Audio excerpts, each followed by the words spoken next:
Hey, this is Wenker Reviews, and I'll be doing a video on the movie Peppermint about a woman that gets revenge on a Mexican gang that killed her family. Now, just to get this out of the way, this is basically a ripoff of other movies with the same plot, like Death Sentence, Law Abiding Citizen, and The Last 3 Days. This is basically a female version of all those movies combined, which I personally don't mind, but other people might poke fun at the movie and compare it to Ghostbusters, saying that, oh, we need like a female version, or Hollywood trying to make a female version of all these male movies. I personally don't mind that.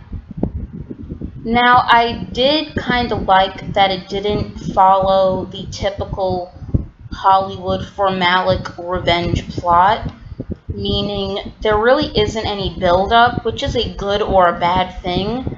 It's a good thing because we've seen movies like this millions of times before. Do we really need to sit through this exact same thing again?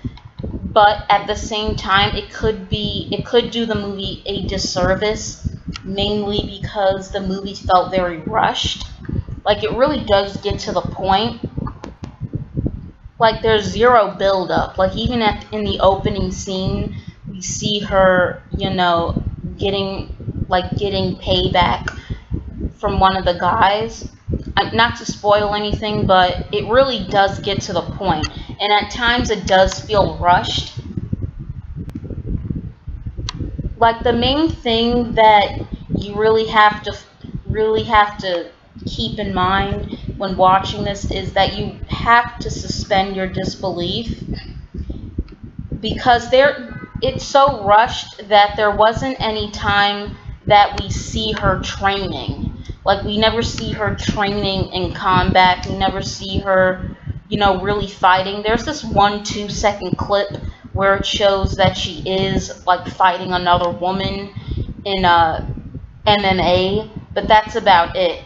Like, we never see her using, like, training and teaching herself, or going to a gun range and teaching herself how to shoot a gun in a professional way. Like, she literally never really makes any mistakes.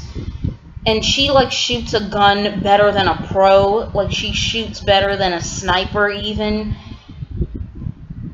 Like, she's able to fight other men, like, even when it's like when they're just fighting with their fists, she's able to, like, overpower all these men. And I don't mean to sound sexist, but I really don't believe that a woman can beat up a man. Like, maybe they'd be able to shoot. Like, I do believe that women can be pro shooters and can shoot better than men if they really do train at it. But when it comes to hand-on-hand contact, I do not believe a woman would be able to break a man's arm and overpower him to the point where she's killing him with his bare hands. I don't believe that. I'm sorry, I just don't. And like I said before, she almost never makes any mistakes. And it doesn't get until maybe, like, towards the end where she does, like, get wounded. But even before then, it's almost like she's not even human anymore. It's almost like she's a robot. It's almost like Kill Bill. And I can give Kill Bill a pass because that's in the realm of fantasy. But yeah, in this movie, you really have to just sit back and accept everything that you see. You really have to, in order to enjoy the movie. Like, you really have to go in knowing that this is going to be a really over-the-top popcorn blockbuster flick. Because it really does get cheesy. Like, there's this certain plot twist that happens. And because of this plot twist,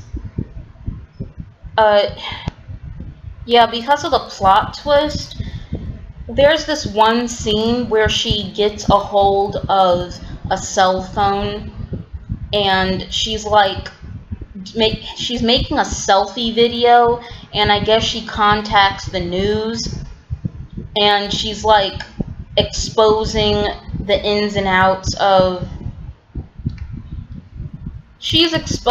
what's happening in a certain area, and she's like I guess she's live streaming with the news, and that part was just it just gets really cheesy.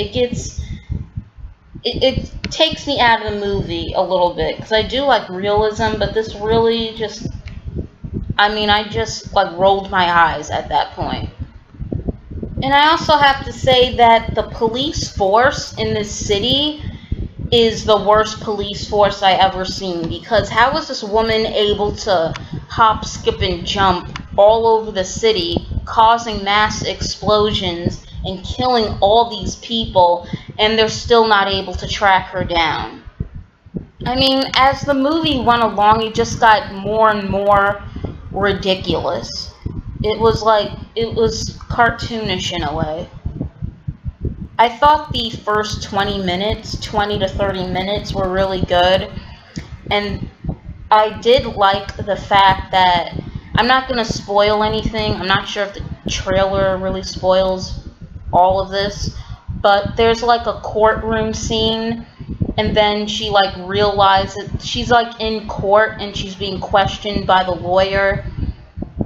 defendant's lawyer, and she like slowly starts to realize that the whole system is corrupt, and I really did love that part.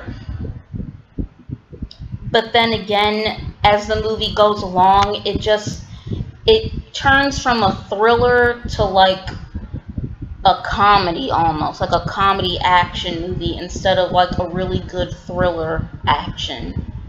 It was almost like making fun of itself and not taking itself too seriously. And yeah, try not to take this movie too seriously when you go to watch it, because it is ridiculous. Even the woman that was sitting next to me was like talking out loud and saying, okay, now you guys are like doing way too much. And I actually chuckled at what she said.